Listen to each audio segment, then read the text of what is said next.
Il faut relancer l'économie, martèle le gouvernement. Et si, contre toute attente, la crise jouait un effet d'accélérateur? Parlons de l'épargne accumulée pendant la mise sous cloche de l'économie.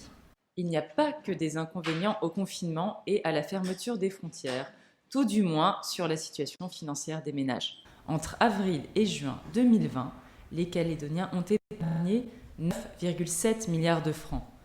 C'est près de 3 fois plus que l'année dernière sur la même période. Comment l'expliquer? C'est très simple. Durant le confinement, les ménages n'ont pas pu consommer autant qu'à la normale, alors que leurs revenus ont été en majorité maintenus. En effet, les salariés des secteurs les plus touchés ont pu, dans leur ensemble, bénéficier des mesures de chômage partiel. Quant à ceux du secteur public, qui représentent un quart de la population active, leur rémunération n'a pas été impactée, comme celle de la plupart des salariés des autres secteurs du privé. Résultat, la casse a été limitée. En revanche, pas sûr que cette épargne perdure longtemps. Car depuis le confinement, la consommation intérieure, jusque-là en berne, repart comme en l'an 40. Bloqués sur le Caillou jusqu'au 27 mars, les Calédoniens dépensent aujourd'hui sur le territoire ce qu'ils consacraient habituellement au voyage et à leurs loisirs à l'extérieur. Et ils ne se laissent pas abattre. Tourisme local, équipements ménagers, travaux de rénovation dans leur domicile, les dépenses vont bon train.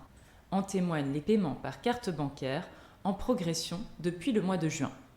Autre signe de ce rebond, les ventes de véhicules neufs et d'occasion sont remontées en flèche. Il n'y a qu'à voir le nombre de voitures neuves en circulation. Les chiffres le confirment. 3 187 transferts de cartes grises et immatriculations de véhicules neufs ont été enregistrés en juin, soit plus que la moyenne de 2019 qui s'établissait à 2 736. Reste à savoir si cette situation pourra perdurer longtemps, compte tenu des menaces réelles et sérieuses qui pèsent actuellement sur un secteur vital pour le Caillou, à savoir le nickel, poumon économique de la Nouvelle-Calédonie. Mais ça, c'est une autre histoire que nous aborderons dans un prochain éclairage éco. À très bientôt.